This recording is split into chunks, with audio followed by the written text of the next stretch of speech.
আলোচনা অবশ্যই আমি সারাক্ষণই কমেন্ট বক্স চেক করি। এবং কমেন্ট বক্স গুলোতে আমি অ্যাপ্রিসিয়েশন যখন দেখি খুবই ভালো লাগে। ছোটখাটো কোনো সমালোচনা দেখলে সেটাকে আমি ইগনোর করি না, সেটাকে দেখি এবং সেখান থেকে চিন্তা করি যে পরবর্তীতে এটাকে কিভাবে রিমুভ করা যায় সেই সমালোচনাটাকে। আমরা ট্রেলার দেখে আপনারা হয়তো বা অনেকটা গল্প বুঝতে পারবেন না, কারণ এটা যেহেতু একটা action thriller cinema, spy thriller. তো সেক্ষেত্রে ট্রেলারে আমরা জাস্ট একটু ভাইব রেখেছি, একটু গল্পের একটু জাস্ট আঁচ দিয়েছি। বাট পুরো গল্প এখানে পাবেন না আপনারা, বিকজ ইয়ে তো সির্ফ ট্রেলার है, পিকচার अभी বাকি है। তো এবং এরপরে যেটা বলতে চাইলাম যে আপনি শুভ ভাইয়ের সাথে ফেসিয়াল এক্সপ্রেশন, ফেসিয়াল মিল যেটা আপনি বলেন, ফিজিক্যাল বা ফেসিয়াল, অবশ্যই শুভ ভাইয়ের দুটো কান আছে, আমার দুটো কান। এবং নায়াসিনামাইড ও স্যালিসাইলিক সমৃদ্ধ লিলি ফেস ওয়াশ যা ফেসের ডেড স্কিন সেল দূর করে দেয় দ্বিগুণ ফাস্টার ব্রাইটেনিং। শুভ ভাইয়ের মাথায় চুল সেম, আমরা মানুষ তো সেম হবেই, স্বাভাবিক, মানুষ একজন আরেকজনের মতোই হতে হবে, বিকজ আমরা মানুষ। আর ওই অ্যাপিয়ারেন্সের ব্যাপারে যেটা বললেন যে শুভ ভাই হলে বেশি ভালো হতো।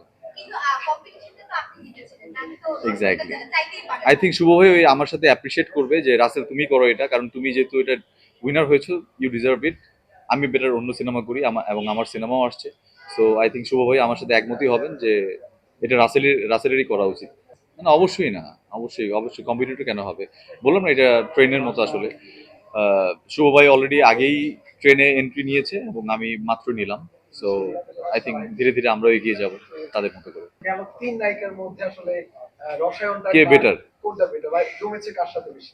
আমার আসলে সবার সাথে রসায়ন খুব ভালো হয়। এটা বেসিক্যালি কাউকে টেক ওভার করার মতো না ইস্যুটা, আসলে ব্যাপারটা হচ্ছে যে it's a train type journey, ট্রেনের মতো। যে আপনার বিজনেস ক্লাসে হয়তো যারা সিনিয়র অ্যাক্টর তারা হয়তো বিজনেস ক্লাসে বসে আছেন, আমি মাত্র জাস্ট শেষের বগিতে উঠলাম, ধীরে ধীরে ধীরে ধীরে এগিয়ে যাবো আর কি। সো এটা ট্রেনের মতো জার্নি, কাউকে ওভারটেক করার মতো না। এবং সোহেল রানা স্যার অবশ্যই একটা লেজেন্ডারি পর্যায়ে আছেন, এবং এবিএম সুমন ভাই উনি আমার সিনিয়র, উনি একটা ভালো জায়গায় আছে। সো আমি কেবল শুরু করলাম, শুরু করার পরে আই থিঙ্ক আমিও ধীরে ধীরে তাদের একটা জায়গায় যেতে পারবো হয়তোবা।